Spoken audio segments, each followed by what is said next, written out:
చెప్పుకోవటం మొదలుపెట్టారన్నమాట. అప్పుడు ఆమె అన్నది, ఎట్టు పురాణముల్ 18 చెప్పితి వేర్పరించి, ఎట్లు వేదముల్ గట్టితి వేర్పరించి, నుడికారము తప్పకయుండ భారతం బెట్టు రచించితీవు, ఋషి వెట్టయితి ఒక్క దినంబు మాత్రలో పొట్టకులేక తిట్టెదవు పుణ్యగుణంబుల రాశి కాశికన్. పురాణాలు ఎట్లా చెప్పావయ్యా, వేదములు ఎట్లా విభజించావయ్యా, భారతం ఎట్లా రచించావు, అసలు నువ్వు ఋషివి ఎట్లా అయినావు, ఇంత కోపిష్టివి, కాస్త అన్నం లేనంత మాత్రాన నువ్వు కాశీపట్టణాన్ని తిడతావా అని.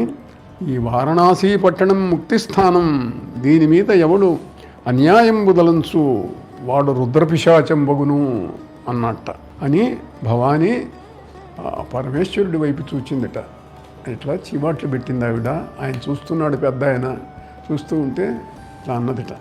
అంటే అప్పుడు నోరు తెరిచేట పరమేశ్వరుడు విశ్వనాథుడు, కాశీలో ఉండటానికి వీడు అర్హుడు కాడు, గెట్ అవుట్. కాశీ ఉండంగా అర్హుండు కాడు వీడు, వెడలి పొమ్మను మాటలు వేయునేలా, బయటికి పోమని చెప్పు. క్రోధ నుండెట్లు కైవల్య కులగృహంబు నా నివాసంబు కాశికానగరమెట్లు. కైవల్య కులగృహం, కైవల్యాన్ని ప్రసాదించేటువంటి స్థానం ఇది. ఇక్కడ ఈ కోపిష్టి పనికిమాలిన వాడు ఇక్కడ ఉండటానికి ఎంత మాత్రం కూడా వీలు కాదు. ఒరీ దురాత్మ, యోజన గంధి ప్రథమపుత్ర, నీవు ఇక్కడ ఉండే అవకాశం లేదు, వెళ్ళిపో అని చెప్పి శివుడు ఆగ్రహించాడు.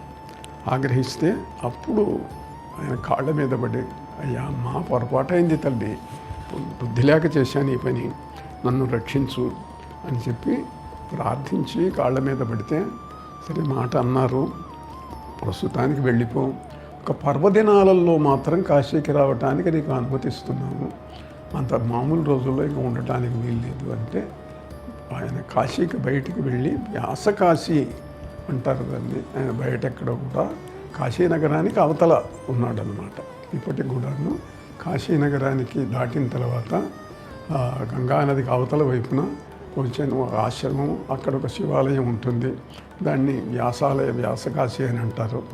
అట్లా వ్యాసుడు కాశీలో ఏ రకంగా ఆయన ఉన్నాడో, ఏ రకంగా ఆయన జీవితం సాగిందో, దాంట్లో ఉండేటువంటి మా పరిస్థితులు ఏమిటో ఇవన్నీ కూడా మనకు కనిపిస్తూ ఉంటాయి.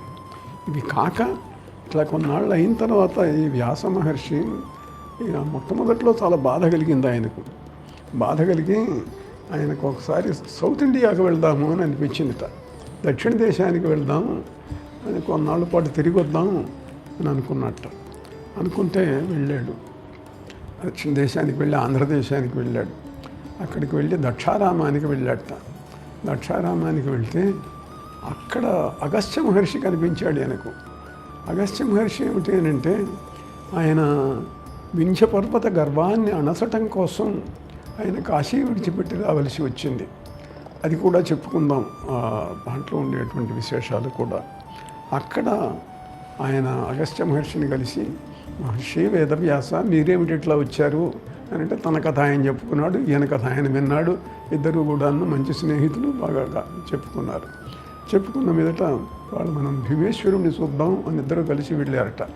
భీమేశ్వరుణ్ణి దక్షారామ భీమేశ్వరుడు, ఆ దక్షారామ భీమేశ్వరుడిని చూసి ఆయన ఎట్లా ఉన్నాడు, గజ చర్మమెన్నడో కాని నిచ్చల్లు కట్టు పొసిడికమ్ముల పట్టు పచ్చడంబు, భసితమెన్నడో కాని ప్రతిదినంబు నలందు మలయజంబు కురంగమదము గూర్చి, నిడుద పాముల రాజు తొడవులెన్నడో గాని తారహారములు నిత్యము ధరించు, నృకరండరుండ మాలికలెన్నడో కాని ధరించు కల్హారదామకంబు, కాశీ నడు జక్కి ఎన్నడోగాని ఉండు దక్షవాటి సువర్ణ సౌధముల మీద, కాటి నడు చక్కి నెన్నడోగాని ఉండు దక్షవాటి సువర్ణ సౌధముల మీద, ఎన్నడో పిశాచులను గాని ఇందుముఖుల ఎల్లవేళల దలచు భీమేశ్వరుండు.